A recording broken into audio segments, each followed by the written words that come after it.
Difference between unity and command, जैसे कि मैंने आपको पहले ही बताया था, इसका डिफरेंस यूजुअली पूछा जाता है, तो अच्छे से पढ़ लीजिए। यूनिटी ऑफ कमांड में ये बोलते हैं मीनिंग में, unity of command refers to the principle of management that states that one should get orders from one and report to only one boss. एक इंसान को ऑर्डर देने के लिए एक ही सुपीरियर होना चाहिए और उसी सुपीरियर को वो जाके रिपोर्टिंग करे। एक से ज़्यादा अगर सुपीरियर्स होंगे तो एक इंसान कंफ्यूज हो जाएगा कि मैं कौन से वाले सुपीरियर की बात सुनूं। ठीक है। सेकेंड यहाँ ये बोलते हैं unity of direction is a management principal which implies that all the activities with the same objective must have one head and one plan. सारे लोग जो एक ग्रुप से बिलोंग करते हैं, जिनका सेम ऑब्जेक्टिव होता है, उन्हें यूनाइटेड चलने के लिए एक हेड और एक प्लान फॉलो करना चाहिए ताकि उनके सबके एफर्ट्स सेम डायरेक्शन में लग सके। पर्पस होता है इसका टू प्रिवेंट ड्यूअल सबऑर्डिनेशन। इसका पर्पस क्या है कि भैया एक से ज़्यादा इंसान एक इंसान को वो ना करे, बॉस ना बने एक इंसान का और ऑर्डर्स ना दे। ड्यूअल सबऑर्डिनेशन को कैंसिल करता है ये। और ये बोलता है to prevent duplication of activities, activities को डुप्लीकेट ना, मतलब ये अपने एफर्ट्स लगा रहा था, ये अपने एफर्ट्स लगा रहा था, बाद में पता चला दोनों सेम एफर्ट्स लगा रहे थे, मतलब सेम काम में सेम काम कर रहे थे, तो वो काम एक ही बार करना चाहिए था लेकिन दो लोगों ने सेम काम कर दिया, मतलब यहाँ पे वेस्टेज हो गई एक के एफर्ट्स की। वो चीज़ नहीं होनी चाहिए, इसके लिए किया जाता है। इम्प्लीकेशन क्या होता है? It affects an individual employee, इससे एक इंडिविजुअल एम्प्लॉय इफेक्ट होता है, जबकि इससे पूरी की पूरी ऑर्गेनाइजेशन इम्पैक्ट में जा सकती है, इसके ऊपर इफेक्ट डाल सकती है, मतलब पूरे ऑर्गेनाइजेशन के ऊपर इसका इफेक्ट हो सकता है। Then they say outcome the principle leads to effective functioning of subordinates. अगर मान लीजिए यूनिटी ऑफ कमांड को आप पूरा करते हैं, फॉलो करते हैं, आपके यहाँ पे हमेशा एक बॉस ही रहता है एक जूनियर को ऑर्डर देने के लिए, तो उससे क्या होगा, पूरे ऑर्गेनाइजेशन की सबऑर्डिनेट्स की स्पेशली इफेक्टिव फंक्शनिंग होगी। Whereas unity of direction की बात करें तो ये बोलता है the principle results in coordination of work of various employees and managers. बहुत सारे मैनेजर्स और एम्प्लॉयज के वर्क के कोऑर्डिनेशन का मतलब कोऑर्डिनेशन में मदद करता है। अल्टीमेटली इसका गोल कोऑर्डिनेशन ही रहता है। रिलेशनशिप की बात करें तो it represent relationship between superior and subordinate. Starting से ही बात बताती रही हूँ, एक सबऑर्डिनेट को मतलब एक ही बॉस से ऑर्डर मिलना चाहिए, एक ही सुपीरियर से ऑर्डर मिलना चाहिए, तो उन दोनों के बारे में भी बात हो रही है ना। यहाँ पे represents relationship of activities as per organisational plans and goals, पूरे ऑर्गेनाइजेशन एज अ होल की बात हो रही है। नीड की बात करें तो ये बोलते हैं to fix the responsibility of each person in the organisation. यहाँ पे हर इंसान की रिस्पॉन्सिबिलिटी फिक्स करने के लिए किया जाता है for efficient functioning of organisational activities. Organisational activities की इफेक्टिव फंक्शनिंग हो, ढंग से वो सारा काम वो इंश्योर करने के लिए हम ये वाला प्रिंसिपल फॉलो करते हैं। ठीक है, तो ये हो गए हमारे total 6 differences between unity of command and unity of direction. I hope आपको ये समझ में आ गए होंगे। मैं थोड़ा साइड हो जाती हूँ सो दैट आप स्क्रीनशॉट ले लें, लीजिए जल्दी जल्दी इसका भी। Now let's talk about our 6th principle जो फ्योल भैया ने हमें दिया था, वो कौन सा था? Subordination of individual interest to general interest. ये क्या बोलता है वो पढ़ लेते हैं। Subordination of individual interest to general interest क्या बोलता है? देखो थोड़ा सा नाम पे जाना। यहाँ पे ये बोल रहे हैं कि भैया देखो, एक इंसान जब एक ऑर्गेनाइजेशन ज्वाइन करता है, ठीक है, वो अपने खुद के कुछ इंटरेस्ट को ध्यान में रखते हुए उस ऑर्गेनाइजेशन को ज्वाइन कर रहा होगा, लेकिन अल्टीमेटली अगर वो ऑर्गेनाइजेशन ज्वाइन कर लेता है तो उसको प्रायोरिटी पे कौन सा काम रखना चाहिए? प्रायोरिटी पे किससे रखना चाहिए? ऑर्गेनाइजेशन को या फिर खुद को? ऑर्गेनाइजेशन के इंटरेस्ट को या फिर खुद के इंटरेस्ट को?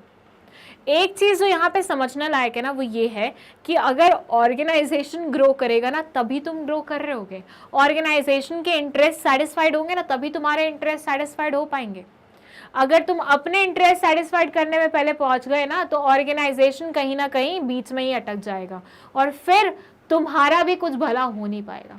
जो लोग अपनी ही कंपनीज के राज, राइवल कंपनीज जो को जाके बता देते हैं और खुद पैसे कमा लेते हैं, वो वहाँ पे अपने इंडिविजुअल इंटरेस्ट को सोच रहे होते हैं, which is a bad thing, और उससे तुम्हारे ऑर्गेनाइजेशन को हार्म पहुँचेगा।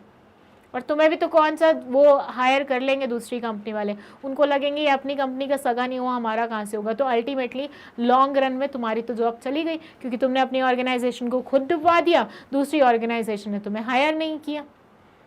और अगर तुम्हारा नाम ऐसी ऑर्गेनाइजेशन के साथ जुड़ा होगा जो कि चलते चलते बंद हो गई, तो ऐसे सिनेरियो में तुम्हें आगे भी कोई हायर करना पसंद नहीं करेगा। तो तुमने कहीं ना कहीं अपने इंडिविजुअल इंटरेस्ट के बारे में सोच के अपनी ऑर्गेनाइजेशन को जो हार्म पहुंचाया, उससे तुम्हें ही कहीं ना कहीं वो हो गई, प्रॉब्लम हुई ना।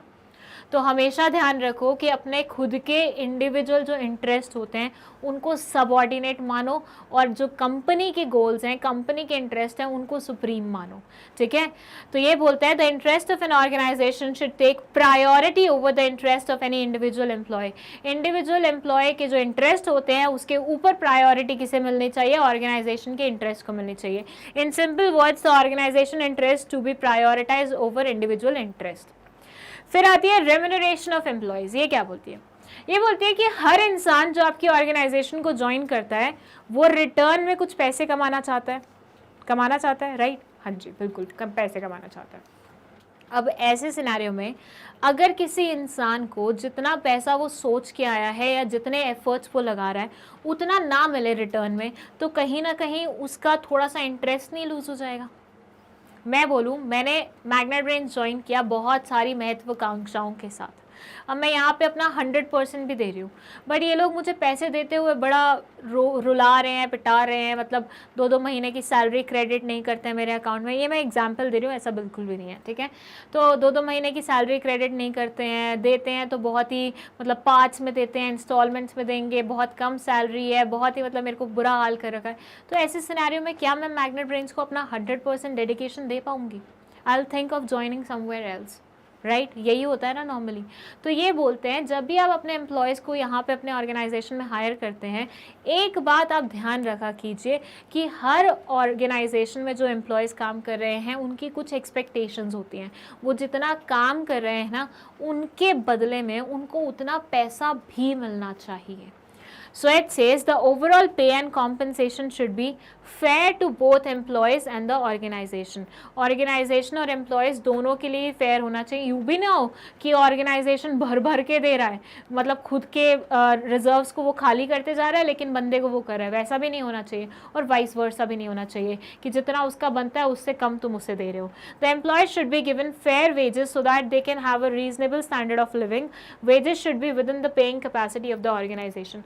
वेजेस हमेशा पेइंग कैपेसिटी के विदिन होनी चाहिए और रीजनेबल स्टैंडर्ड मेंटेन हो जाए एम्प्लॉय का, वो इंश्योर करना आपकी रिस्पॉन्सिबिलिटी बनती है। ये नहीं कि वो भूख से मर रहा है, उसके पास पैसे नहीं है और तुम उससे काम कराए जा रहे हो, ऐसा नहीं होना चाहिए, ठीक है। ये दो लोगों के बीच का रिलेशनशिप है, एक तरफ ऑर्गेनाइजेशन है और एक तरफ एम्प्लॉय है, और इनके बीच का रिलेशनशिप क्या होना चाहिए? इक्वल होना चाहिए कि उसको भी उतना, मतलब वो भी उतना अफोर्ड कर सकता है देना और वो भी अच्छा स्टैंडर्ड ऑफ लिविंग अफोर्ड कर पा रहा है विद दैट वेजेस। ये दोनों ही इंश्योर करना इस पर्टिकुलर प्रिंसिपल का मोटो है। चलिए नेक्स्ट है सेंट्रलाइजेशन एंड डिसेंट्रलाइजेशन। ये क्या बोलते हैं, एक बार पढ़ लेते हैं अपन। देखिए, सेंट्रलाइजेशन का मतलब होता है जब ऑर्गेनाइजेशन में पूरी की पूरी पावर कुछ सिलेक्टेड हाथों में होती है, ठीक है। मतलब जितना भी डिसीजन मेकिंग होगा यही लोग करेंगे, फर्स्ट है टॉप लेवल वाले, ठीक है। टॉप लेवल वालों ने बोला है कि भैया जो भी डिसीजन मेकिंग पावर होगी वो हमारे पास रहेगी, हम जो बोलेंगे तुम्हें बस वही पूरा करना है। इसको बोलते हैं सेंट्रलाइजेशन। और डिसेंट्रलाइजेशन बिल्कुल इसका उल्टा होता है, वहां पे पावर्स डिवाइडेड होती हैं, डिस्ट्रीब्यूटेड होती हैं, बहुत सारे लोगों को मौका मिलता है डिसीजन मेकिंग का, ठीक है। हर लेवल पे उस लेवल के जो क्वेश्चंस होते हैं उनके आंसर वो खुद करते हैं, वहां पे ऐसे सेलेक्टेड हाथों में कोई पावर नहीं बाइफिकेटेड होती, तो पूरा डिस्ट्रीब्यूशन होगा पावर का, दैट इज कॉल्ड डिसेंट्रलाइजेशन। ये बोलते हैं कि कंप्लीट सेंट्रलाइजेशन भी सही चीज नहीं है, क्योंकि ऐसे में ना बहुत स्टिफ हो जाती है ऐसी ऑर्गेनाइजेशन। मतलब कंपनी में नीचे लेवल वाले लोगों को लगता है यार हमारी तो कोई से ही नहीं है, हमारी तो कोई बात ही नहीं सुनता, हमारे तो कोई वो मतलब ही नहीं बनते, हमारी वैल्यू ही नहीं है। और डिसेंट्रलाइजेशन में कहीं ना कहीं हो सकता है कि कोई अपना पावर्स का मिस यूटिलाइजेशन करे, या हो सकता है वो सक्षम ना हो वो पर्टिकुलर डिसीजन मेकिंग में, लेकिन वो फिर भी ले ले। तो ये बोलते हैं कि आज की डेट में बेस्ट होता है कॉम्बिनेशन सेंट्रलाइजेशन और डिसेंट्रलाइजेशन का, कि कुछ सेलेक्टेड क्वेश्चंस के आंसर तो सेंट्रलाइजेशन से दिए जाएंगे और कुछ सेलेक्टेड चीज़ों पे डिस्कशन डिसेंट्रलाइजेशन के अकॉर्डिंग होगा। तो ये मिक्सचर आज की डेट में अच्छा कॉम्बिनेशन बैठता है। It says centralization means concentration of decision making authority with some, whereas its dispersal among more than one person is decentralization. Both should be balanced as no organization can be completely centralized or completely decentralized. आज की date में दोनों ही चीज़ें possible नहीं हो पाती because companies afford नहीं कर पाती इन सब चीज़ों को, इसलिए एक कॉम्बिनेशन बढ़िया सा बिठाना चाहिए। फिर है स्केलर चेन। ये बोलते हैं कि हर एक ऑर्गेनाइजेशन में एक लाइन ऑफ कम्युनिकेशन होनी चाहिए और सारी कम्युनिकेशन उसी के थ्रू, उसी पर्टिकुलर वे के थ्रू होनी चाहिए। जैसे अगर मान लीजिए ऐसे है ABCODEF, तो ऐसे चल रहा है ना, तो ऐसे ही चलना चाहिए, A से B, B से C, C से O, O से D, D से E, E से F, इस तरह का कम्युनिकेशन सिस्टम होना चाहिए। लेकिन एट द सेम टाइम अगर मान लीजिए कुछ अर्जेंट मैटर है तो उसमें डायरेक्ट कॉन्टैक्ट भी अलाउड होना चाहिए, जिसको हम बोलते हैं गैंग प्लैंक। ठीक है, काफ़ी बार इससे रिलेटेड क्वेश्चन आता है। ये क्या है? ये है कि नॉर्मली हम जो वे अपनाते हैं वो थोड़ा टाइम टेकिंग होता है बिकॉज हर एक बंदे को इन्वॉल्व करके आपको उसको पार करना होता है, लेकिन कभी कभी बहुत अर्जेंटली मतलब डील करने वाले मैटर्स भी होते हैं, अर्जेंसी वाले मैटर भी होते हैं, तो उसमें एक इंसान डायरेक्टली दूसरे इंसान तक पहुँच पाए, इसके लिए एक वे निकाला हुआ है जिसे हम गैंग प्लैंक बोलते हैं। So it says the formal lines of authority and communication between superiors and subordinates from the highest to the lowest rank is known as scalar chain. इस पूरे सिस्टम को हम scalar chain बोलते हैं। This chain should not be violated, but in case of emergency, employees at same level can contact through gangplank by informing their immediate superiors. इस chain को usually आपको violate नहीं करना चाहिए। अगर A को कुछ communicate करना है F को, तो उसे B के पास जाना चाहिए, फिर C के पास, फिर O, फिर D, फिर E, फिर F के पास। लेकिन कभी अर्जेंटली मैटर आ जाते तो उसमें डायरेक्टली कॉन्टैक्ट कर सकता है, लेकिन अपने सुपीरियर्स को इन्फॉर्म करके। एंड अगेन उस चीज़ को क्या बोलते हैं हम? उस चीज़ को हम बोलते हैं गैंग प्लैंक। अंडरस्टूड? चलिए, नेक्स्ट प्रिंसिपल है हमारा ऑर्डर। ये बोलते हैं कि अगर मान लीजिए कभी ऑर्गेनाइजेशन में ऐसा होता है कि जो चीज़ जहाँ पे आपको पिछली बार दिखी थी, नेक्स्ट टाइम आप गए उस चीज़ को लेने के लिए, वहाँ नहीं दिखी, वो कहीं और मिली। फिर उसके बाद नेक्स्ट टाइम आपको फिर से उस चीज़ की ज़रूरत थी तो वो यहाँ पे भी नहीं मिली, वहाँ पे भी नहीं मिली, कहीं और मिली। ऐसे में आपको ढूंढने में कितना टाइम लग जाएगा? मैनेजर तुम्हारा आज इस कैबिन में बैठा है, कल उस कैबिन में बैठा है, परसों उसमें, और परसों अगले दिन मिल ही नहीं रहा कहाँ बैठा है। तो ऐसे में आपको हाफ ऑफ द टाइम तो उस इंसान को ढूंढने में लग जाएगा या उस चीज़ को ढूंढने में लग जाएगा जो आपको चाहिए। तो इससे क्या हो रहा है? आपकी एनर्जी वेस्ट हो रही है। आपको अगर डायरेक्टली वो इंसान एक पर्टिकुलर कैबिन में बैठा हुआ मिलता तो आप डायरेक्टली जाते, बात करते, वापस आ जाते। Now you are searching for that particular person और घूम रहे हो पूरे ऑफिस में, कितना टाइम वेस्ट हो रहा है बताओ। सो ये बोलते हैं according to fuel, people and material, दोनों के बारे में बात हुई है, लोग as well as material should be in suitable places at appropriate time for maximum efficiency.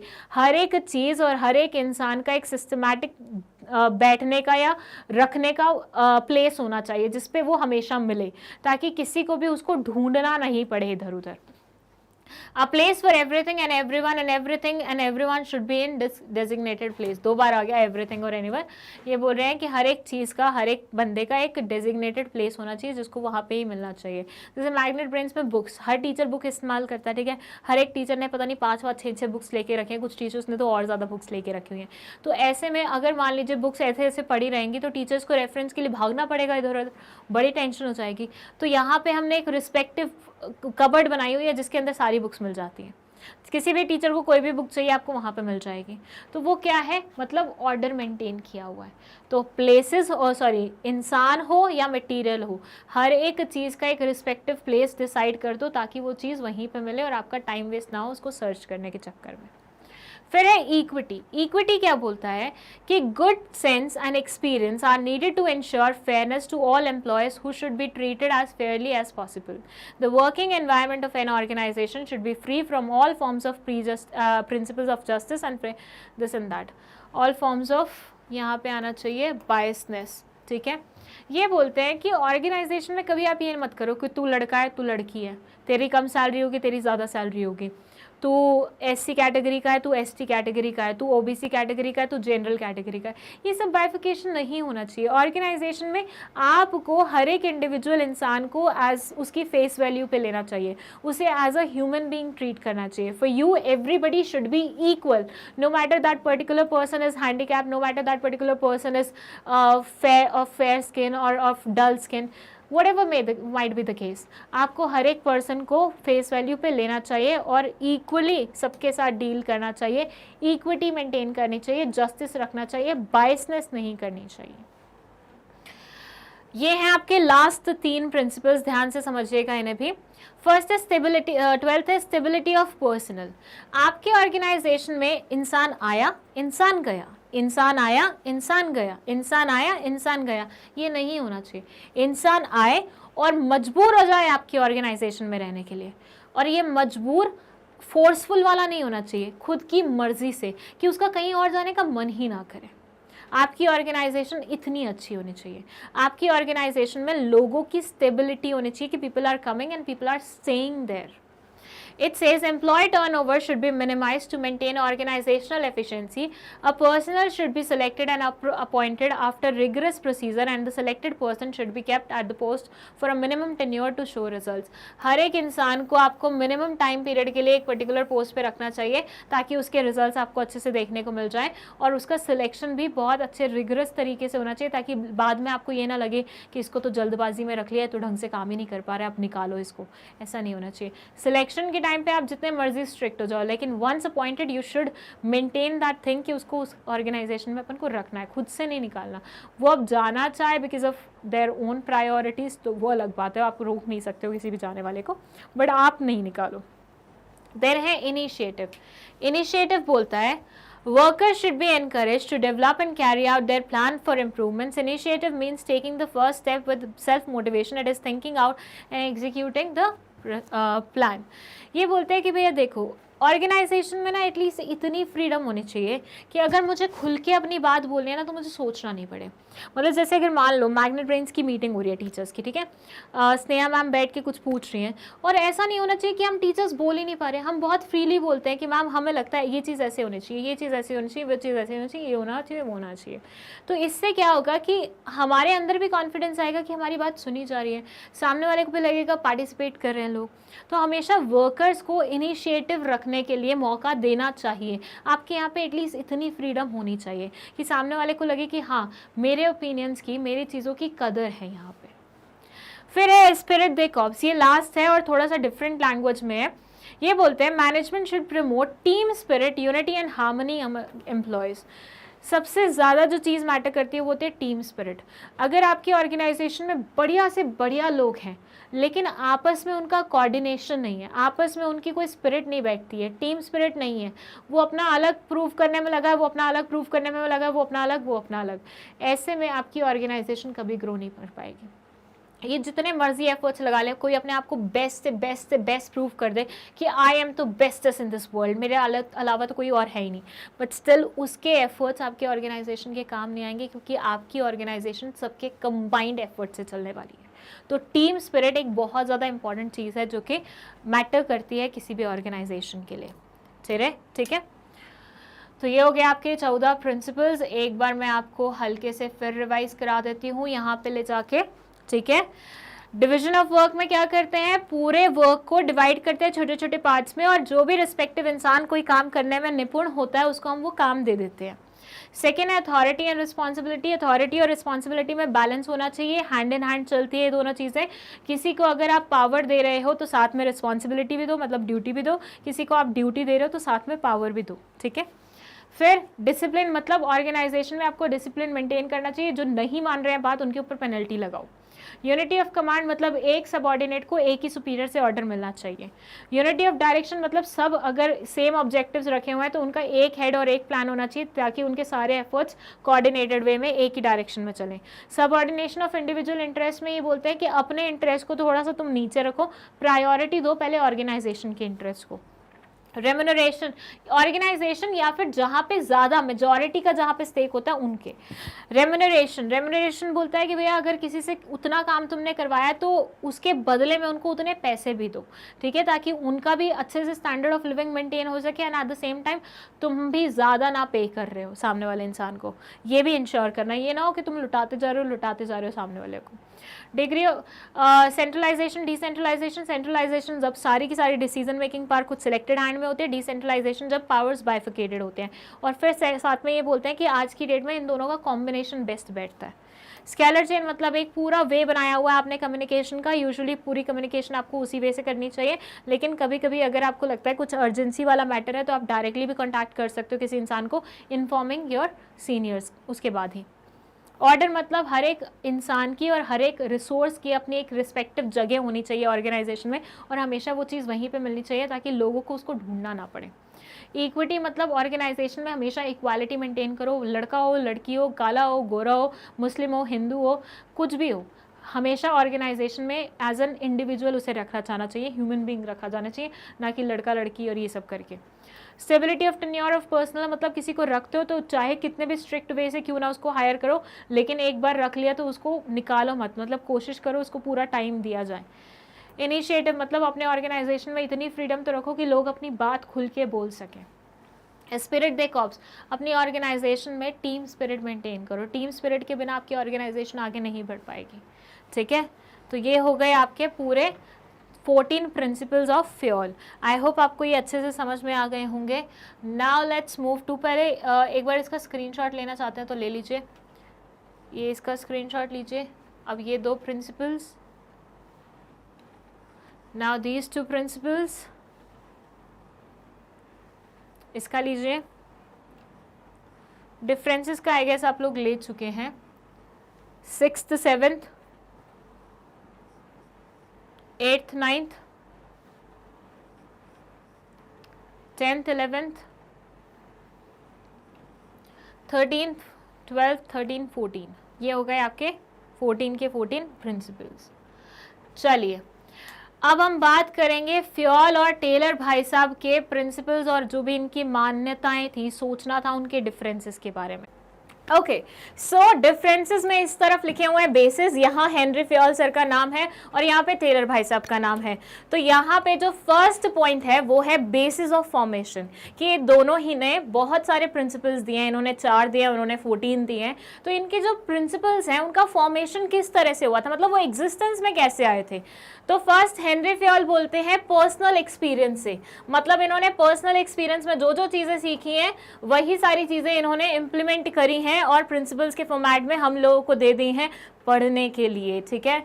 और यहाँ पे टेलर भाई साहब ऑब्जर्वेशन और एक्सपेरिमेंट्स के बेसिस पे, मतलब इन्होंने बहुत सारे एक्सपेरिमेंट्स किए, वहाँ से कुछ कंक्लूजन्स निकल के आए और फिर वहाँ से वो कंक्लूजन्स को ऑब्जर्व करते हुए इन्होंने अपनी जजमेंट फॉर्म करते हुए प्रिंसिपल्स बना दिए, ठीक है। नेक्स्ट है फोकस, ये बोलते हैं इनका फोकस रहता है ओवरऑल एडमिनिस्ट्रेशन को इम्प्रूव करने में, किस प्रकार से पूरे एडमिनिस्ट्रेशन को हम इम्प्रूव कर सकते हैं, बेटर बना सकते हैं, वो फोकस है इनका। जबकि टेलर भाई साहब का है concentrates on improving the productivity, ये प्रोडक्टिविटी पे ज़्यादा फोकस करते हैं कि एफिशिएंसी लेवल बढ़ाओ, एफिशिएंसी लेवल बढ़ेगा तो उससे प्रोडक्टिविटी बढ़ेगी, उससे और ज़्यादा जो ऑर्गेनाइजेशन है वो ग्रो कर पाएगा। थर्ड है एप्लीकेबिलिटी, ये यूनिवर्सली एप्लीकेबल होते हैं, जबकि एफडब्ल्यू टेलर भाई साहब के जो प्रिंसिपल्स हैं उनको स्पेशलाइज सिचुएशंस पे ही आप एप्लीकेबल कर सकते हो, मतलब जैसे कि फैक्ट्रीज वगैरह हो गई, वहाँ पे इनको एप्लीकेबल बनाया जा सकता है।